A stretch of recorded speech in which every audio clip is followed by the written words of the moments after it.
கருப்பன் பேசுறேன் என் மக்கா. மனதில் ஒன்று நினைத்துக் கொண்டிருக்கிறாயே, அது கண்டிப்பாக நடக்கும். அதற்கு தாமதமானாலும் தட்டி போகாது. நம்பிக்கையுடன் இந்நாளை தொடங்கி. கருப்பன் பேசுறேன் என் மக்கா. உன் பிரார்த்தனைக்கு பதிலளிக்க தொடங்கிவிட்டேன். உனக்கு வந்த தடைகள் எல்லாம் அகற்றிவிட்டேன். இனி எல்லாம் ஜெயமே. என் பேசுறேன் என் மக்கா. இதற்கு மேல் கஷ்டப்பட எதுவும் இல்லை என்ற நிலையில் நீ இருக்கிறாய் என்று அறிவேன். என் பிள்ளையான உன்னை அப்படியே விட்டு விடுவேனா இந்த அப்பன்? கவலையை விடு, நான் வந்துவிட்டேன் உன்னை காக்க. என்பன் பேசுறேன் என் மக்கா. முடிந்து போனதை நினைத்து வருந்தவும் வேண்டாம். வரப்போவதை நினைத்து கவலைப்படவும் வேண்டாம். நடப்பவை அனைத்தும் உன்னை பலப்படுத்தவே. உனக்கு வருகிற சோதனைகள் எல்லாமே உன்னை சாதிக்க வைக்கவே. சோதனையில் சோர்ந்து போகாதே. மன வலிமையோடு எதிர்கொள்.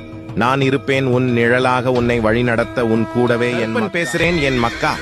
நான் உன்னோடுதான் இருக்கிறேன். நிம்மதியாக இரு. நடந்ததை பற்றி கவலையோ, நடப்பதை பற்றி குழப்பமோ, நடக்கப் போவதை பற்றி பயமோ துளி கூட தேவையில்லை. என்பன் பேசுறேன் என் மக்கா. நீ சரியான பாதையில தான் பயணிக்கிறாய். என் வார்த்தைகளும் என் வாக்கு உனக்கான எல்லா வலியையும் போக்கும். அனைத்தையும் கடக்க மன உறுதியை கொடுக்கும். என் ஆசிர்வாதத்தை நிறைந்த மனதுடன் உனக்கு அருளுவேன் என் மக்கா.